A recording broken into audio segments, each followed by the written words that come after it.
새벽 6시 알람 소리가 울리기 전에 눈을 뜹니다. 벌써 6년째 반복되는 일상이죠. 옆자리는 여전히 텅 비어 있고 베개에는 제 머리카락만이 흩어져 있습니다. 엄마, 지우의 목소리가 복도에서 들려오고 곧이어 지혜의 발자국 소리도 따라옵니다. 10살이 된 쌍둥이 딸들은 매일 아침 저를 깨우러 달려오곤 해요. 엄마, 일어나세요. 늦었어요. 아이들의 얼굴을 보면서 하루를 시작합니다. 구독과 좋아요로 응원 부탁드립니다. 영상을 만드는데 아주 큰 힘이 됩니다. 알림 설정도 켜두시면 새 영상 소식을 가장 먼저 받아보실 수 있어요. 지금부터 오늘의 이야기 시작합니다. 지우는 우진을 많이 닮았어요. 특히 웃을 때 눈가에 생기는 잔주름이 그대로예요. 지혜는 제 모습을 더 많이 닮았지만 가끔 보이는 표정이나 말투에서 우진의 모습을 발견하곤 합니다. 오늘 급식이 뭐예요? 지혜가 물어봅니다. 선생님도 똑같이 먹으니까 학교 가서 같이 확인해 보자. 초등학교 교사인 저는 아이들과 같은 학교에 다니고 있어요. 처음에는 걱정이 많았습니다. 아이들이 저 때문에 친구들 앞에서 부담스러워할까 봐서요. 하지만 다행히 아이들은 이런 상황을 자연스럽게 받아들이고 있어요. 아침 식탁에서 우유를 따라주면서 문득 우진이 생각납니다. 우진도 매일 아침 아이들에게 우유를 따라주곤 했거든요. 엄마, 아빠는 언제 돌아와요? 지우가 갑자기 던진 질문에 손이 멈춥니다. 아이들에게는 아빠가 해외 출장을 가셨다고 말했어요. 영영 돌아올 수 없는 곳으로 떠났다는 사실을 10살 아이들에게 어떻게 설명해야 할지 모르겠거든요. 아빠는 아주 중요한 일을 하고 계셔서 시간이 좀 걸릴 것 같아. 거짓말입니다. 우진은 6년 전 해외 출장 중에 교통사고로 세상을 떠났어요. 갑작스런 소식이었죠. 한국에 남은 저와 아이들에게는 청천벽력 같은 일이었습니다. 학교에 도착해서 교무실에 앉아 있으면 종종 우진이 떠오릅니다. 우진은 건축가였어요. 늘 설계도를 들여다보며 건물의 구조에 대해 열정적으로 설명하곤 했죠. 미란아, 이 건물은 내진 설계가 정말 잘 되어 있어. 보통 사람들은 모르겠지만 이런 세심한 부분이 사람들의 생명을 지키는 거야. 우진이 늘 말하곤 했죠. 우진은 항상 사람들의 안전을 생각했어요. 건축이 단순히 집을 짓는 일이 아니라 사람들의 삶을 담아내는 일이라고 믿었거든요. 수업 시간에 아이들을 가르치면서도 가끔 공상에 빠집니다. 만약 우진이 살아있다면 지금쯤 우리 쌍둥이들과 어떤 이야기를 나누고 있을까요? 지우의 수학 숙제를 도와주고 지혜의 그림 그리기를 응원해 주었을 텐데요. 퇴근 후 집으로 돌아가는 길 마트에서 장을 봅니다. 예전에는 내 식구분의 음식을 사곤 했는데 이제는 새 식구분만 사면 되죠. 가끔 습관적으로 우진이 좋아하던 맥주를 집어들다가 다시 제자리에 놓기도 해요. 집에 도착하면 아이들은 벌써 숙제를 하고 있습니다. 친정 어머니께서 아이들을 돌봐주시거든요. 어머니 없이는 이 모든 일을 혼자 해낼 수 없었을 거예요. 엄마, 오셨어요. 아이들이 달려와서 안깁니다. 이럴 때면 모든 피로가 사라져요. 이 아이들이 있어서 제가 버틸 수 있는 거겠죠. 저녁을 먹으면서 아이들과 하루 있었던 일들을 나눕니다. 지우는 수학 시험에서 100점을 받았다고 자랑하고 지혜는 미술 시간에 그린 그림을 보여줍니다.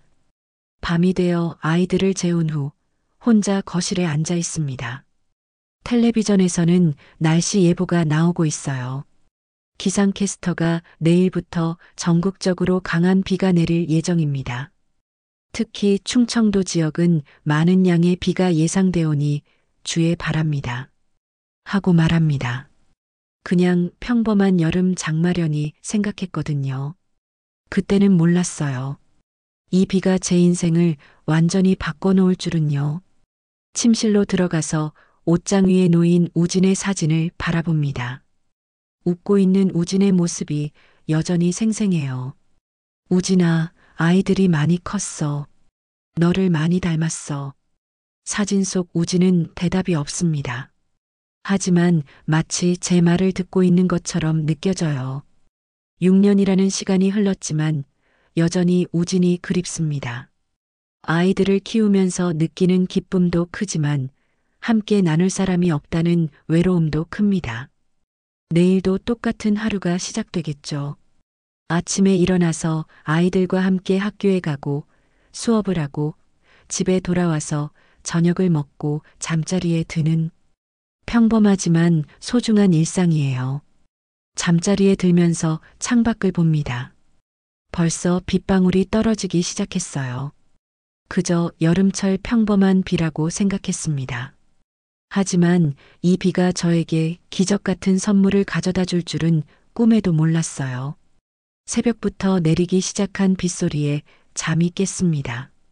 창문을 두드리는 빗방울 소리가 평소보다 훨씬 거슬어요. 시계를 보니 새벽 5시. 평소보다 1시간 일찍 일어났네요. 커튼을 젖히고 밖을 내다보니 정말 엄청난 비가 쏟아지고 있습니다. 마치 하늘에서 물바가지를 쏟아붓는 것처럼요. 이런 비는 처음 봅니다. 엄마, 비 소리 때문에 잠이 안 와요. 지우가 잠옷 차림으로 제 방으로 들어옵니다. 곧이어 지혜도 따라오네요. 아이들도 이상한 날씨를 느꼈나 봅니다. 괜찮아. 그냥 여름 장마야. 조금 센 것뿐이야. 아이들을 달래면서도 마음 한구석이 불안합니다. 뉴스를 켜보니 기상청에서 긴급 기상특보를 발령했어요. 충청남도 전 지역에 호우특보가 발령되었습니다. 시간당 100mm가 넘는 폭우가 예상되오니 시민 여러분께서는 각별히 주의하시기 바랍니다. 아나운서의 심각한 표정을 보니 정말 보통 비가 아니라는 걸 실감합니다. 학교에 도착했을 때는 이미 운동장 곳곳에 물웅덩이가 생겨 있었어요. 평소 같으면 아이들이 좋아했을 텐데 오늘은 왠지 모르게 섬뜩합니다. 선생님들, 비상 연락망 점검 부탁드립니다. 교장 선생님의 긴급 방송이 울렸어요. 이런 방송은 처음 듣습니다. 상황이 심각하다는 뜻이겠죠. 수업 중에도 계속해서 비가 내렸습니다. 창밖을 바라보는 아이들의 표정이 처음엔 신기하다는 듯 했는데 시간이 갈수록 불안해 보여요. 선생님, 우리 집은 괜찮을까요? 한 아이가 걱정스러운 목소리로 물어봅니다. 저도 모르겠다고 솔직하게 답할 수는 없어서 괜찮다고 다독입니다. 점심시간이 되자 상황은 더욱 심각해졌어요. 학교 주변 도로에 물이 차기 시작했거든요. 평소에는 보이지 않던 하수구에서 물이 역류하고 있었습니다. 미란 선생님, 교육청에서 연락 왔어요. 동료 선생님이 급하게 달려와서 말합니다. 교육청 재해대책본부에서 자원봉사자를 모집한다는 내용이었어요. 그 순간 마음이 묘하게 움직였습니다. 우진이 살아있을 때 자주 하던 말이 생각났거든요. 우진이 미란아, 어려움에 처한 사람들을 외면하면 안 돼. 우리가 도울 수 있을 때 도와야 해. 언젠가는 우리도 도움이 필요할 때가 올 테니까. 하고 자주 하던 말이 생각났거든요. 우진은 항상 남을 먼저 생각하는 사람이었어요. 건축가로서도 사람들의 안전을 최우선으로 생각했고 일상생활에서도 어려운 이웃을 돕는 일을 마다하지 않았죠. 오후 수업을 마치고 집으로 돌아가는 길 상황은 더욱 악화되었습니다. 평소에 다니던 길이 물에 잠겨서 돌아가야 했어요. 버스 정류장에서 기다리는 사람들의 표정도 어둡습니다. 집에 도착하니 어머니께서 걱정스러운 표정으로 뉴스를 보고 계셨어요. 미란아, 이거 보니까 천안 쪽이 많이 위험하다고 하네. 대피소도 개방했다고 하고. 어머니께서 걱정스러운 표정으로 말씀하셨어요. 뉴스 화면에는 침수된 도로와 대피하는 사람들의 모습이 나오고 있었어요. 평소에 자주 지나다니던 곳들이 물에 잠긴 모습을 보니 가슴이 답답합니다. 엄마, 무서워요. 지혜가 제 품에 안겨옵니다. 아이들도 심상치 않은 분위기를 느끼나 봐요. 저녁 식사를 하면서도 계속 뉴스를 시청했습니다. 충청남도 전역이 물바다가 되어가고 있었어요.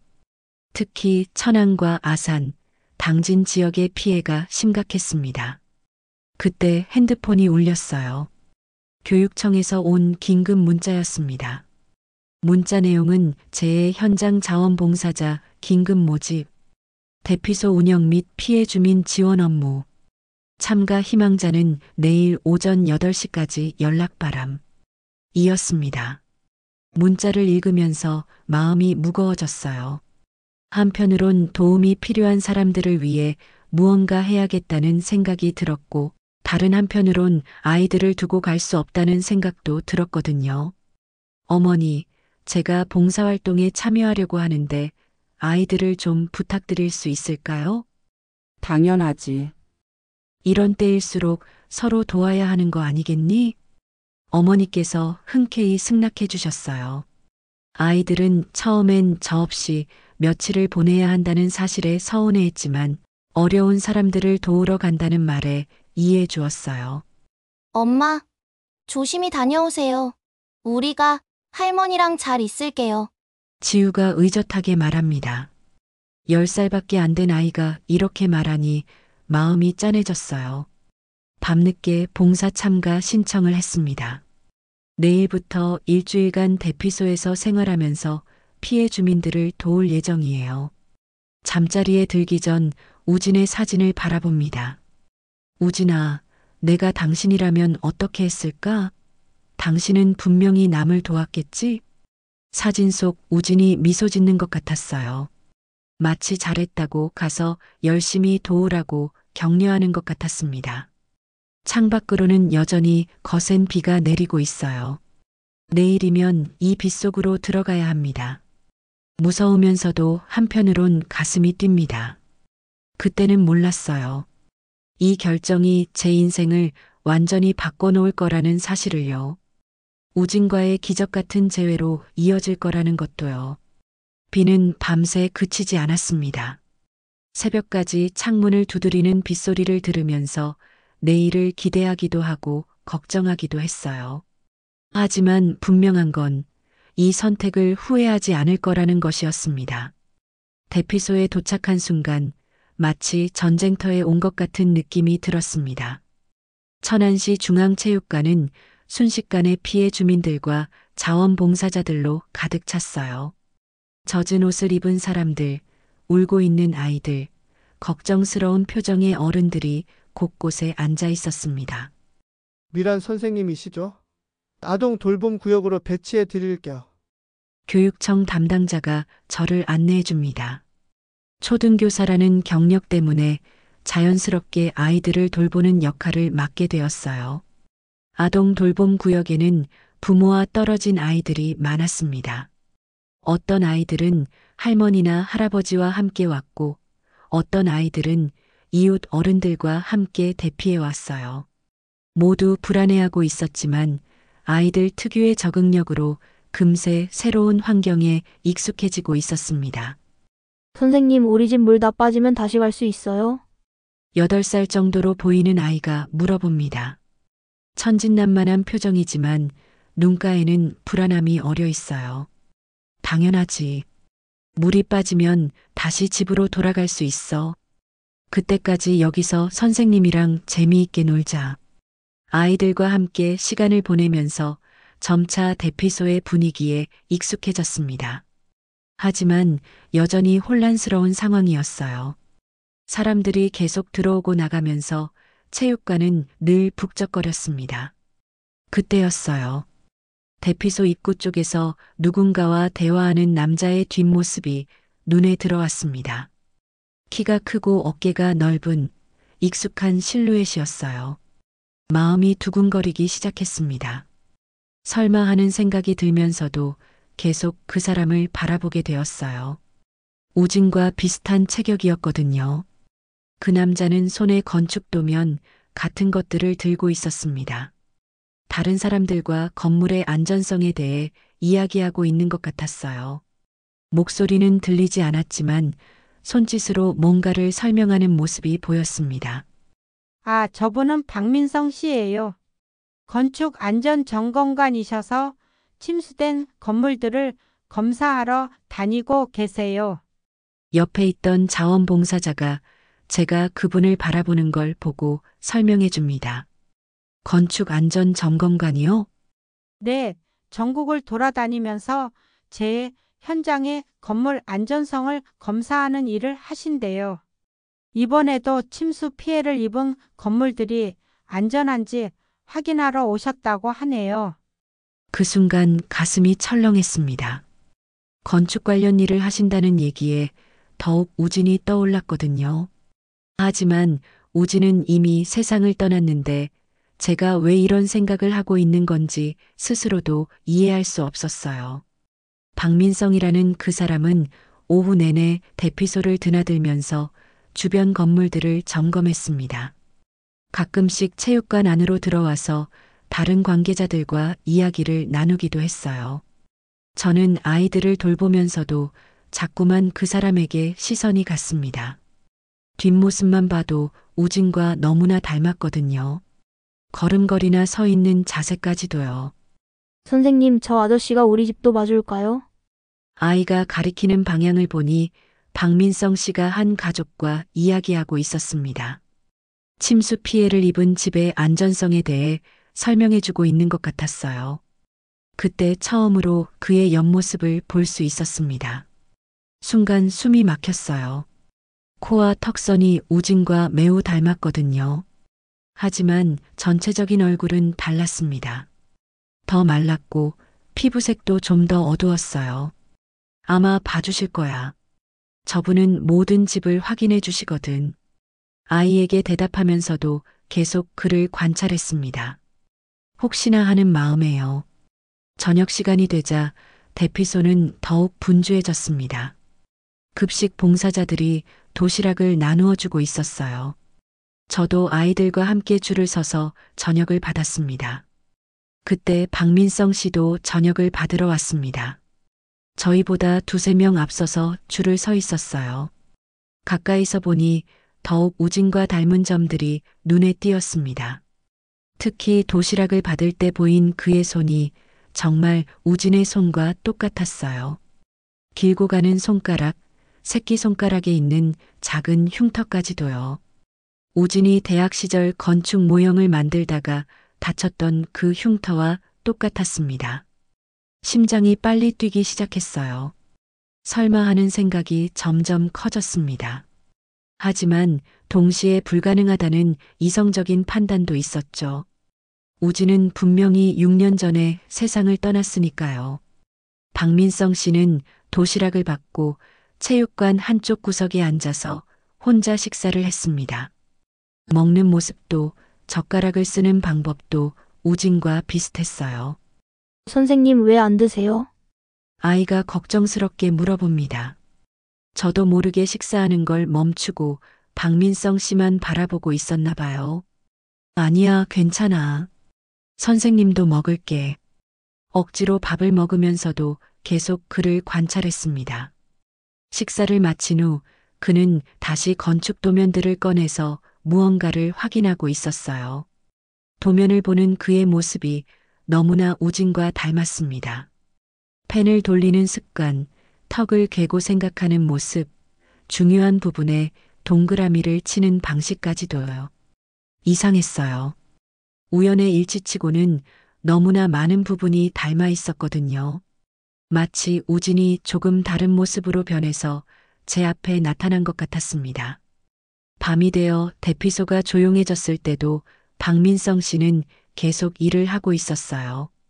작은 손전등을 켜고 도면을 보면서 뭔가를 열심히 기록하고 있었습니다. 그 모습을 보면서 확신이 들었어요. 이건 단순한 우연이 아니라는 것을요. 너무나 많은 것들이 우진과 일치했거든요. 하지만 동시에 혼란스럽기도 했습니다. 만약 정말 우진이라면 왜 다른 이름으로 살고 있는 걸까요? 왜 저에게 나타나지 않은 걸까요? 그리고 무엇보다 어떻게 살아있을 수 있는 걸까요? 잠자리에 들기 전 마지막으로 그를 바라봤습니다. 여전히 일에 몰두하고 있는 모습이었어요. 그 진지한 표정이, 일에 대한 열정이, 모든 것이 우진과 똑같았습니다. 그날 밤 잠이 오지 않았어요. 계속해서 박민성 씨의 모습이 머릿속에 맴돌았거든요. 혹시 정말 우진일까 하는 생각과 그럴 리 없다는 이성적 판단 사이에서 괴로웠습니다. 하지만 한 가지는 확실했어요. 내일 꼭 그에게 다가가서 확인해 보겠다는 것이었습니다. 이 의심을 그대로 둘 수는 없었거든요. 새벽이 되어서야 겨우 잠이 들었습니다. 꿈속에서도 우진이 나타나서 저를 바라보며 미소 짓고 있었어요. 마치 기다렸다는 듯이 말이에요. 새벽 6시 대피소가 조용한 시간에 잠에서 깼습니다. 박민성 씨는 이미 일어나서 밖으로 나가고 있었어요. 새벽부터 건물 점검을 시작하는 것 같았습니다. 저도 서둘러 일어나서 아이들 아침 준비를 도왔어요. 하지만 마음은 온통 박민성 씨에게 가 있었습니다. 어젯밤 잠들기 전에 다짐했던 것처럼 오늘은 반드시 그에게 다가가서 확인해 보기로 했거든요. 선생님, 오늘도 저 아저씨 올까요? 어제 박민성 씨를 봤던 아이가 물어봅니다. 아마 오실 거야. 중요한 일을 하고 계시거든. 아침 식사 후 아이들과 함께 간단한 놀이를 하면서도 계속 입구 쪽을 바라봤습니다. 박민성 씨가 언제 돌아올지 궁금했거든요. 오전 10시쯤 드디어 그가 나타났습니다. 손에는 여전히 두꺼운 파일과 측정 도구들을 들고 있었어요. 땀에 젖은 셔츠와 진흙이 묻은 바지를 보니 새벽부터 열심히 일했다는 걸 알 수 있었습니다. 박 씨 수고 많으셨습니다. 어떻습니까? 대피소 관계자가 그에게 다가가서 인사합니다. 세 번째, 구역 건물 2채는 보수가 필요합니다. 일단 출입금지 조치해 주세요. 그의 목소리를 처음 또렷하게 들었습니다. 우진보다 조금 더 낮고 거칠었지만 말하는 속도와 억양이 비슷했어요. 특히 전문 용어를 설명할 때의 차분한 톤이 우진과 똑같았습니다. 이 부분 보시면 기둥에 균열이 생겼어요. 지하수 침투로 인한 집안 침하 가능성이 있습니다. 도면을 펼쳐놓고 설명하는 모습을 지켜봤습니다. 펜을 잡는 방식, 중요한 부분을 표시하는 습관, 심지어 설명할 때 무의식적으로 안경을 만지는 동작까지 모든 게 우진과 일치했어요. 가슴이 뛰기 시작했습니다. 이건 분명히 우연이 아니었어요. 아이들과 점심시간을 보내면서도 계속 그를 관찰했습니다. 식사할 때도 휴식을 취할 때도 모든 행동에서 우진의 모습을 발견할 수 있었거든요. 특히 결정적인 순간이 있었어요. 박민성 씨가 커피를 마시면서 설탕을 넣는 모습을 봤는데 우진만의 독특한 습관을 그대로 하고 있었습니다. 설탕을 2스푼 넣고 스푼으로 시계 방향으로 정확히 5번 젓는 것이요.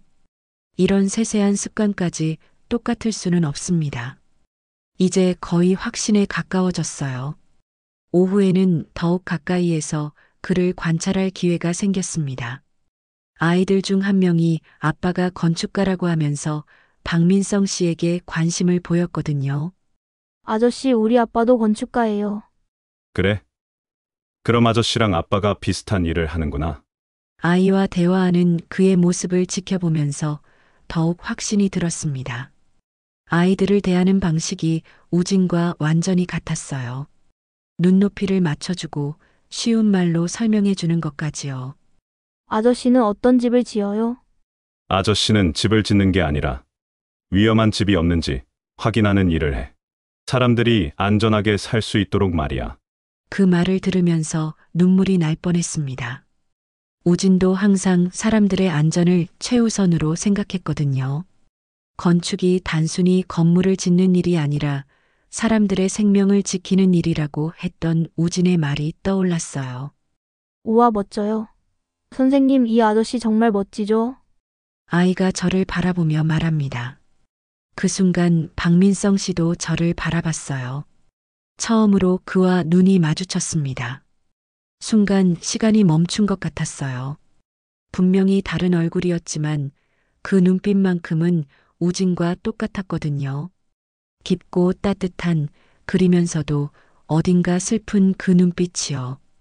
박민성 씨는 잠시 저를 바라보더니 고개를 끄덕이며 미소를 지었습니다. 그리고 다시 아이에게 시선을 돌렸어요. 선생님이 아이들을 정말 잘 돌봐주시네요. 저에게 건넨 첫 마디였습니다. 목소리는 달랐지만 말투와 억양에서 우진을 느낄 수 있었어요. 아이들을 돌보는 게 제 일이니까요. 힘드실 텐데 고생이 많으십니다. 그렇게 짧은 대화를 나눴습니다.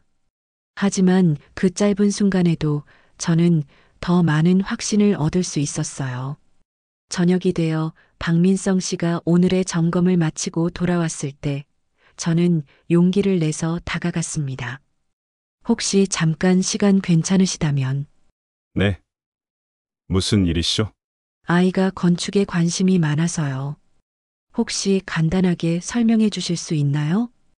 거짓말이었어요. 하지만 그와 대화할 핑계가 필요했거든요. 물론이죠. 그는 기꺼이 아이에게 건축에 대해 설명해 주기 시작했습니다. 그런데 설명하는 방식이, 예시를 드는 방법이, 심지어 그림을 그리는 방식까지 모든 게 우진과 똑같았어요.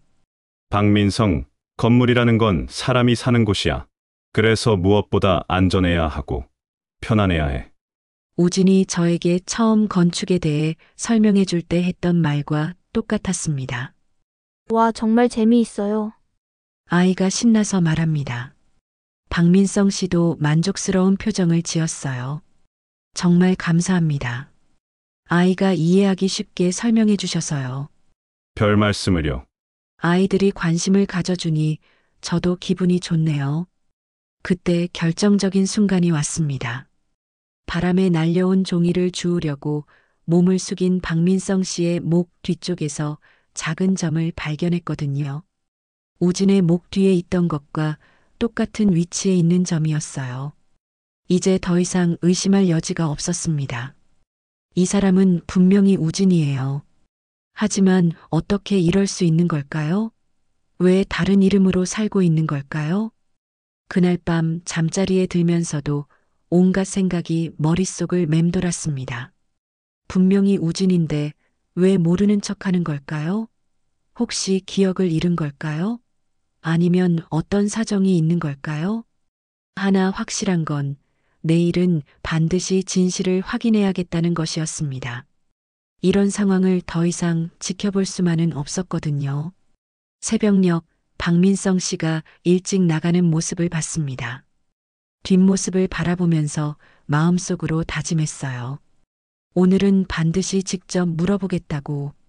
설령 거절당하더라도, 설령 제가 틀렸다고 하더라도 이 궁금증을 해결하겠다고 말이에요. 오늘은 운명의 날이었습니다. 아침부터 가슴이 두근거려서 제대로 된 일을 할 수 없었어요. 아이들과 활동을 하면서도 계속 박민성 씨가 언제 나타날지만 생각하고 있었습니다. 점심 무렵 드디어 그가 대피소로 돌아왔습니다. 평소와 다름없이 파일을 들고 관계자들과 이야기를 나누고 있었어요. 저는 용기를 내서 그에게 다가갔습니다. 박민성 씨, 잠깐 개인적으로 말씀드릴 일이 있는데요. 네. 무슨 일이시죠? 그의 눈에 당황스러운 기색이 스쳤습니다. 마치 이런 상황을 예상하고 있었던 것처럼 말이에요. 조용한 곳에서 이야기할 수 있을까요? 급한 일이 있어서요. 정말 중요한 얘기예요. 5분만 시간을 내주실 수 있나요?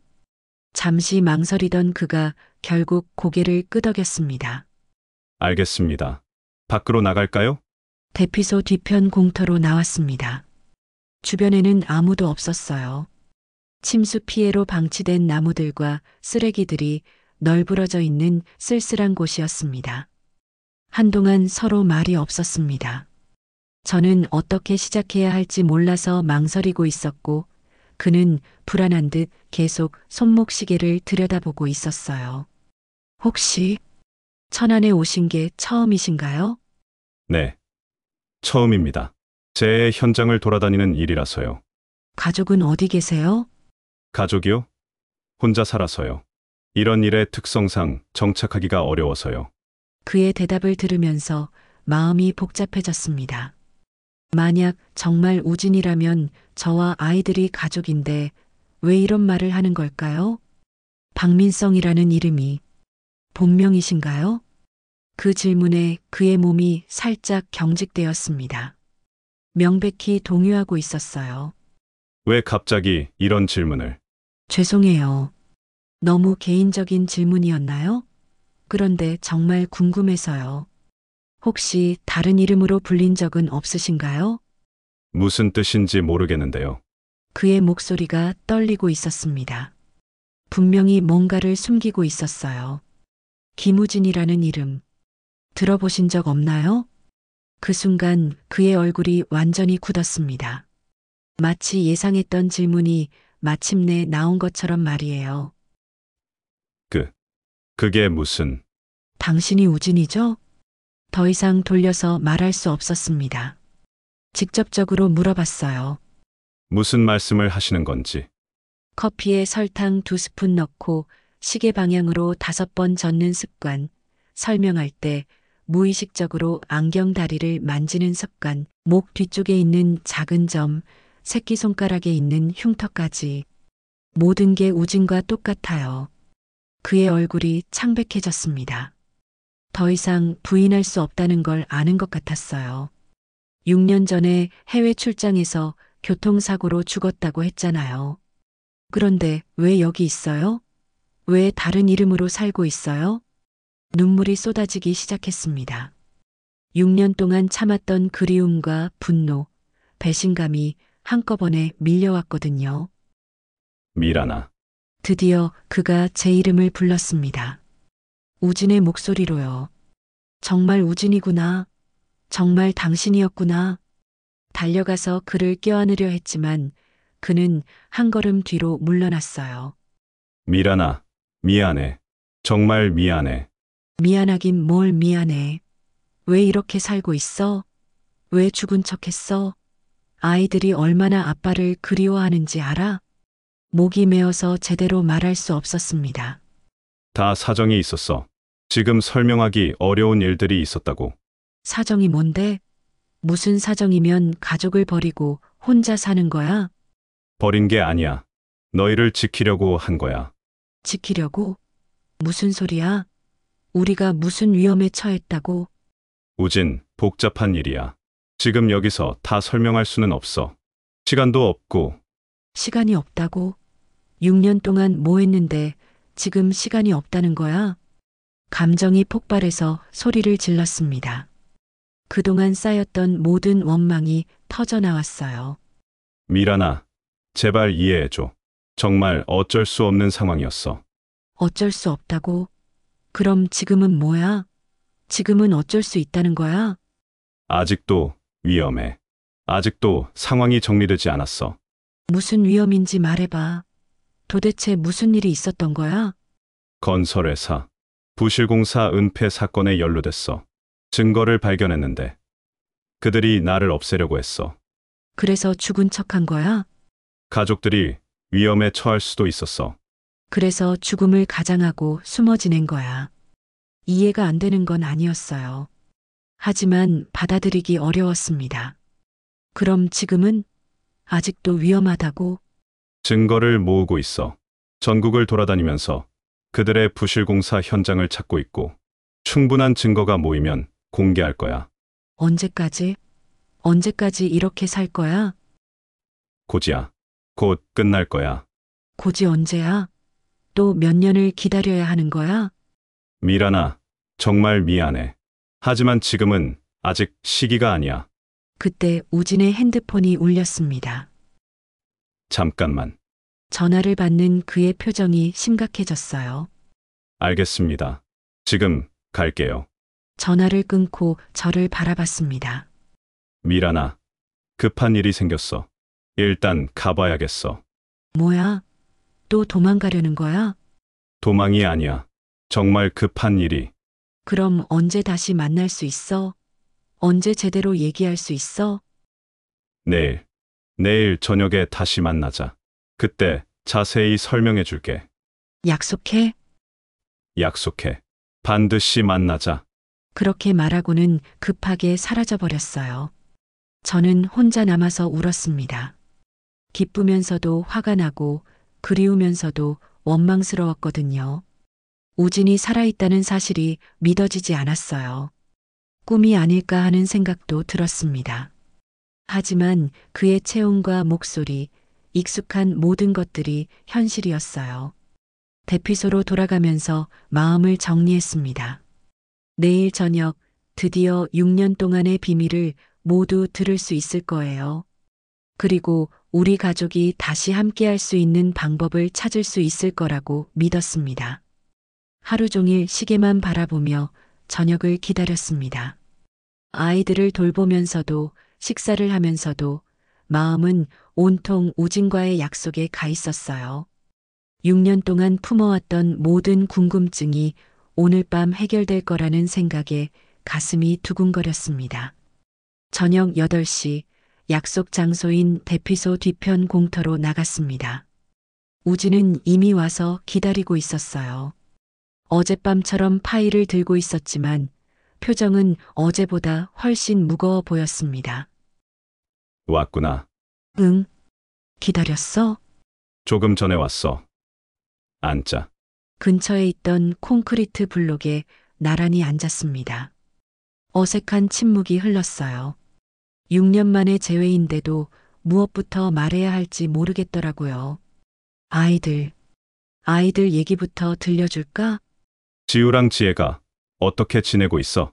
많이 컸어. 지우는 수학을 정말 좋아하고 지혜는 그림 그리기를 좋아해. 둘 다 당신을 많이 닮았어. 우진의 눈가에 눈물이 맺혔습니다. 보고 싶어. 정말 보고 싶어. 그럼 돌아와. 이제 돌아와서 함께 살자. 미란아, 그게 그렇게 간단한 일이 아니야. 왜? 도대체 무슨 일이 있었던 거야? 어제 제대로 설명하지 못했잖아. 우진은 깊은 한숨을 쉬고 이야기를 시작했습니다. 6년 전 내가 맡았던 프로젝트가 있었어. 천안 신도시 아파트 단지 설계였지. 그런데 시공 과정에서 이상한 점들을 발견했어. 어떤 이상한 점? 기둥과 보의 철근량이 설계도보다 현저히 적었어. 콘크리트 강도도 기준에 못 미쳤고 명백한 부실 공사였지. 그의 목소리가 점점 무거워졌습니다. 우진 처음에는 단순한 실수인 줄 알았어. 그래서 건설회사 측에 문제를 제기했지. 그런데 우진, 그들이 이미 여러 현장에서 똑같은 방식으로 부실 공사를 해왔다는 걸 알게 됐어. 수십 개 현장에서 말이야. 끔찍한 이야기였습니다. 사람들이 살고 있는 건물들이 부실하게 지어졌다니요. 더 충격적인 건 관련 공무원들까지 연루되어 있었다는 거야. 검사를 제대로 하지 않고 허가를 대충 내주고 거대한 부패의 골이었어. 그래서 고발하려고 했던 거야? 그랬지. 모든 증거를 모아서 국토부와 검찰에 제보하려고 했어. 그런데 그때 우진의 목소리가 떨리기 시작했어요. 어느 날 밤, 집 앞에서 정체불명의 사람들에게 협박을 받았어. 조용히 입 다물고 살라고. 그러지 않으면 가족들이 위험해질 거라고. 그런 일이 있었어? 처음에는 무시하려고 했어. 그런데 며칠 후에 지우가 학교에서 집까지 따라오는 낯선 차를 봤다고 했어. 지혜도 놀이터에서 이상한 아저씨가 지켜본다고 무서워했고. 가슴이 철렁했습니다. 그런 위험한 상황이 있었다니요. 그때 깨달았어. 이건 장난이 아니라고. 정말로 우리 가족이 위험에 처할 수 있다고. 그래서 해외 출장을 간 거야? 출장은 핑계였어. 실제로는 모든 증거 자료를 안전한 곳에 숨기고 죽음을 가장할 계획을 세웠지. 죽음을 가장한다고? 그들이 나를 제거하려고 한다면 차라리 내가 먼저 사라지는 게 낫겠다고 생각했어. 그래야 가족들이 안전할 거라고. 우진의 설명을 들으면서 복잡한 심정이 들었어요. 한편으론 이해가 되면서도 다른 한편으론 원망스러웠거든요. 해외에서 교통사고를 당한 것처럼 꾸몄어. 현지 병원과 경찰서에 허위 신고를 하고 가짜 사망진단서도 만들었지. 어떻게 그런 일이 가능해? 그쪽 일을 도와주는 사람들이 있어. 돈만 있으면 신분을 바꾸는 것도 가능하더라고. 그래서 박민성이라는 이름으로 완전히 새로운 신분을 만들었어. 그리고 전국을 돌아다니면서 그 건설회사가 시공한 다른 현장들을 조사하기 시작했지. 6년 동안 계속? 처음에는 금방 끝날 줄 알았어. 몇 개월이면 충분한 증거를 모을 수 있을 거라고 생각했거든. 그런데 생각보다 훨씬 광범위하고 조직적이었어. 우진이 파일을 열어서 보여주었습니다. 수십 장의 사진과 문서들이 가득했어요. 봐. 이게 지금까지 모은 증거들이야. 부실공사 현장이 전국에 수백 곳이 넘어. 사진들을 보니 정말 심각했습니다. 균열이 간 벽면, 휘어진 기둥, 붕괴 위험이 있어 보이는 건물들이 가득했어요. 이런 곳에 사람들이 살고 있다는 거야? 대부분 모르고 살고 있어. 언제 무너질지도 모르는 건물에서 말이야. 그럼 빨리 공개해야 하는 거 아니야? 우진 그렇게 하고 싶어. 하지만 아직 결정적인 증거가 부족해. 저들이 워낙 교묘하게 증거를 숨겼거든. 언제까지 이렇게 해야 하는 거야? 곧이야. 정말 곧. 이번 침수 사건으로 새로운 단서를 찾았어. 우진이 다른 파일을 꺼냈습니다. 이번에 침수된 건물 중에 그 건설회사가 지은 게 여러 채 있어. 물에 잠기면서 숨겨진 부실공사 흔적들이 드러났지. 그럼 이제 끝낼 수 있는 거야? 한 달 정도 더 시간이 필요해. 모든 자료를 정리하고 법적으로 문제 없도록 준비하는데. 한 달 후에는 정말 돌아올 수 있어? 그래. 모든 걸 공개하고 나면 더 이상 숨어 살 이유가 없어질 거야. 그제야 희망이 보였습니다. 정말로 우진이 돌아올 수 있다는 희망이요. 아이들한테는 언제 말할 거야? 모든 게 정리된 후에. 그래야 안전하게 만날 수 있을 거야. 한 달이 얼마나 길게 느껴질지 몰라. 나도 마찬가지야. 하지만 이번이 마지막이야. 정말 마지막. 그렇게 우진과 긴 이야기를 나눴습니다. 6년 동안의 오해와 원망이 조금씩 풀려갔어요. 그리고 다시 함께할 수 있다는 희망을 품게 되었습니다. 미란아, 정말 미안해. 이렇게 오래 혼자 힘들게 해서. 이제 됐어. 이제 끝이 보이니까. 고마워. 끝까지 기다려줘서 고마워. 한 달. 이제 한 달만 더 기다리면 진짜 끝이 날 거예요. 우진이 돌아오고 우리 가족이 다시 함께할 수 있을 거라고 믿었습니다. 아침에 일어나니 대피소가 평소보다 어수선했습니다. 사람들이 웅성거리며 무언가를 이야기하고 있었어요. 불길한 예감이 들어서 다가가 보니 어젯밤 우진과 제가 만났던 곳에서 이상한 사람들이 돌아다녔다는 얘기였습니다. 어젯밤 늦게 정장 입은 사람들이 대피소 주변을 계속 돌아다녔대요. 뭔가 찾는 것 같더라고요. 가슴이 철렁했습니다. 혹시 우진을 찾는 사람들이 아닐까 하는 생각이 들었거든요. 박민성 씨 못 봤어요? 오늘 아침부터 안 보이네요. 우진이 보이지 않는다는 말에 더욱 불안해졌어요. 평소 같으면 벌써 나와서 일을 시작했을 시간인데요. 급하게 우진이 머물고 있던 구역으로 가봤습니다. 그의 침낭과 간단한 짐들은 그대로 있었지만 중요한 파일들은 모두 사라져 있었어요. 박 씨가 급한 일이 생겼다고 하면서 새벽 일찍 나가셨어요. 다른 지역으로 이동한다고 했는데요. 다른 지역으로 이동? 어젯밤까지만 해도 한 달 더 머물면서 작업을 마무리하겠다고 했는데요. 점심시간이 되어도 우진은 나타나지 않았습니다. 핸드폰으로 연락해 보려 했지만 연락처를 받지 못했다는 것을 깨달았어요. 어제 모든 얘기에 집중하느라 그런 기본적인 것도 챙기지 못했던 거죠. 오후가 되자 더욱 이상한 일들이 벌어졌습니다. 정장을 입은 남자 실례합니다. 박민성이라는 분 혹시 보셨나요? 대피소에 정장을 입은 사람들이 나타나서 우진을 찾고 있었어요.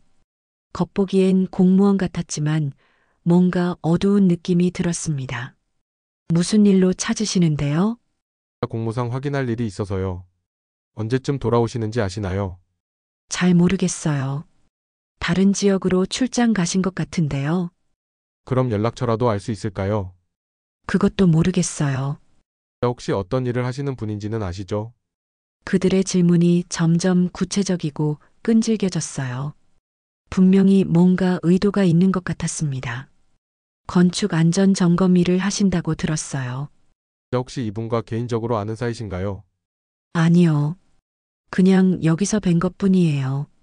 거짓말이었지만 직감적으로 진실을 말하면 안 된다는 생각이 들었거든요. 그들이 돌아간 후 더욱 불안해졌습니다. 우진이 말했던 위험한 사람들이 아닐까 하는 생각이 들었어요. 저녁이 되자 우진에게서 전화가 왔습니다. 미란아, 나야. 우진아, 어디 있어? 사람들이 너 찾고 있어. 알고 있어. 그래서 급하게 피한 거야. 무슨 일이야? 어젯밤에는 괜찮다고 했잖아. 누군가 우리가 만난 걸 봤나 봐. 새벽에 연락이 와서 급하게 피해야 했어. 지금 어디 있어? 안전한 곳이야. 걱정하지 마. 걱정하지 말라고? 정장 입은 사람들이 와서 계속 물어봤어. 무서웠어. 정말 미안해. 너까지 위험에 빠뜨릴 생각은 없었는데. 이제 어떻게 할 거야? 잠시 침묵이 흘렀습니다. 미란아, 계획을 바꿔야겠어. 뭘 바꾼다고? 더 이상 숨어 지낼 수 없을 것 같아. 이제 모든 걸 공개해야겠어. 지금 준비가 덜 됐다고 했잖아. 완벽하지 않아도 지금 있는 증거만으로도 충분해. 더 기다리면 정말 위험해질 것 같아. 우진의 목소리에서 결의가 느껴졌어요. 내일 서울로 올라가서 모든 자료를 국토부와 검찰에 제출할 거야. 혼자? 혼자서는 위험해. 언론사에도 동시에 제보할 계획이야. 그래야 안전하게 공개할 수 있어. 나도 같이 갈게. 안 돼. 너는 위험해. 위험하긴 뭘 위험해. 나도 이 일에 연루된 거야. 6년 동안 혼자 살면서. 미란아. 혼자 하지 마. 이제는 함께 해. 우리가 함께하면 더 안전할 거야. 잠시 고민하던 우진이 대답했습니다. 알겠어. 하지만 조심해야 해. 당연하지. 그럼 언제 만날까? 내일 오전에 서울역에서 만나자. 10시에. 알겠어. 조심히 와. 너도 조심해. 혹시 이상한 사람들이 또 나타나면 절대 아는 척하지 마. 전화를 끊고 나니 가슴이 두근거렸습니다. 드디어 모든 게 끝날 수 있다는 희망과 동시에 또 다른 위험이 기다리고 있을지도 모른다는 두려움이 교차했어요. 그날 밤은 잠이 오지 않았습니다. 내일이면 6년 동안 숨겨져 있던 모든 진실이 세상에 드러날 거예요. 그리고 우진이 다시 세상으로 돌아올 수 있을 거고요. 아이들을 어떻게 설명해야 할지, 앞으로 어떻게 살아야 할지 온갖 생각이 머릿속을 맴돌았습니다.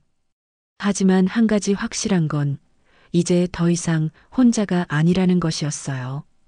우진과 함께 이 모든 걸 끝낼 수 있을 거라는 믿음이 생겼습니다. 새벽이 되어서야 잠시 잠들었어요. 꿈속에서 우진과 아이들이 함께 웃고 있는 모습을 봤습니다.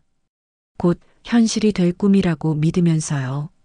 서울역에 도착했을 때는 오전 9시 반이었습니다.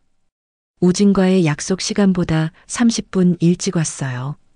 너무 일찍 대피소를 나왔나 싶었지만 하루빨리 모든 걸 끝내고 싶었거든요.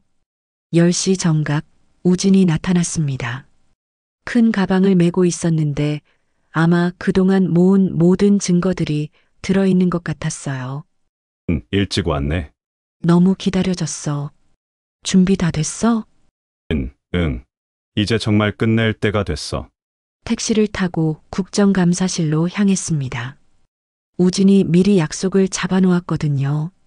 차 안에서 우진이 가방을 열어 보여줬어요. 정말 엄청난 양의 자료들이 들어있었습니다. 사진, 문서, 녹음 파일까지요. 6년 동안의 모든 게 여기 있어. 정말 대단해. 이걸 혼자 다 모았다니. 혼자가 아니었어. 너와 아이들이 있었으니까. 국토교통부에 도착해서 담당관을 만났습니다. 처음에는 우진의 신분에 대해 의구심을 가졌지만 증거 자료들을 보고 나서는 표정이 완전히 달라졌어요. 이건 정말 심각한 문제네요. 즉시 조사에 들어가야겠습니다. 얼마나 걸릴까요? 이 정도 규모라면 최소 6개월은 걸릴 겁니다. 하지만 긴급히 처리하도록 하겠습니다. 국토부를 나온 후 검찰청으로 향했습니다. 검찰에서도 비슷한 반응이었어요. 심각성을 인정하고 즉시 수사에 착수하겠다고 했습니다. 증인 보호 프로그램이 필요할 것 같습니다. 상대방이 조직적으로 움직일 가능성이 높거든요. 가족들도 보호받을 수 있나요? 당연히 포함됩니다. 안전이 확인될 때까지 경호를 배정해드리겠습니다. 마지막으로 언론사에 제보했습니다. 우진이 신뢰할 수 있는 기자를 알고 있었거든요. 이거 정말 대형 특종이네요. 내일 당장 기사화하겠습니다. 너무 빨리 공개되면 위험하지 않을까요? 오히려 빨리 공개하는 게 안전해요. 숨어 있으면 더 위험하거든요. 모든 제보를 마치고 나니 오후 6시가 되었습니다. 드디어 6년 만에 우진이 세상으로 돌아오는 순간이었어요. 이제 정말 끝났네. 응. 이제 진짜 시작이야. 아이들을 보고 싶어. 그럼 집으로 가자. 아이들이 얼마나 놀랄까? 집으로 가는 길 가슴이 두근거렸습니다. 아이들에게 어떻게 설명해야 할지, 어떻게 받아들일지 걱정되었거든요. 집 앞에 도착했을 때 어머니와 아이들이 저녁 준비를 하고 있었어요. 평화로운 일상의 모습이었습니다. 초인종을 눌렀습니다. 엄마, 낫다. 문이 열리고 지우가 나왔어요. 그리고 우진을 보는 순간 멈춰 섰습니다. 이 아저씨는? 지우야, 엄마가 소개해줄 사람이 있어. 지혜도 나와서 우진을 바라봤어요. 아이들은 우진을 처음 보는 것처럼 쳐다봤습니다. 당연하겠죠. 아빠의 얼굴을 기억하기엔 너무 어렸을 때 헤어졌으니까요. 미란아, 이분은 누구시니? 어머니, 앉으세요.